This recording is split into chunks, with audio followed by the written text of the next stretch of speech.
السلام علیکم my dear and respected thinkers. میں سوچ رہا تھا کہ آج کا نوجوان حوصلہ افزائی مانگتا ہے، اپنی چھوٹی بڑی کامیابیوں پر داد کا طلبگار ہے. اسے ہمت دینے کی ضرورت ہے، حوصلہ شکنی کی ہرگز نہیں.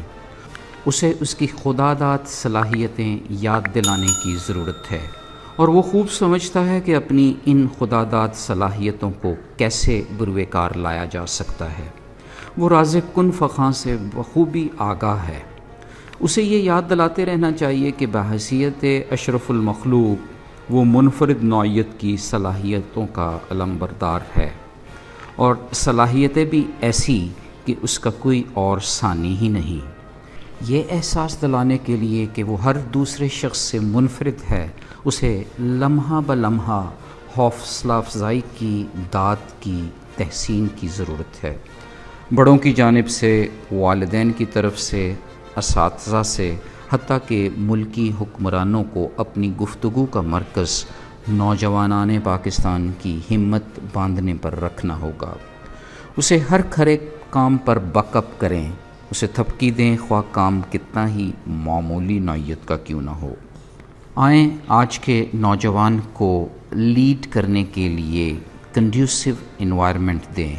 جب ذمہ داری ان کے ہاتھ میں دی جائے گی تو وہ یقیناً بڑوں کے اعتماد پر پورا اترنے کے لیے نہایت ہمت سے کام لیں گے. ان کی پوری توانائی بروئے کار آئے گی.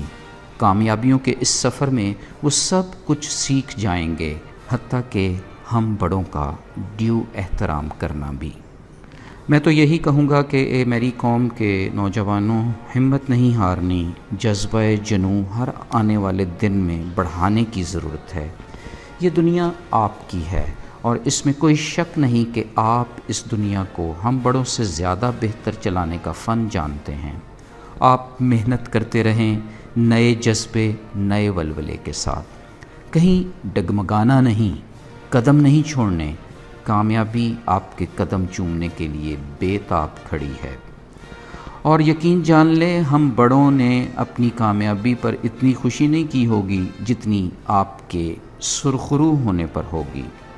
تو شاہین ہے بسیرا کر پہاڑوں کی چٹانوں پر. ہم بڑے، ہم والدین، ہم اساتذہ، ہم اپنے اپنے شعبہ کے حکمران کی حیثیت سے دستے دعا لیے کھڑے آپ کی جیت کا انتظار کریں گے. اللہ حافظ.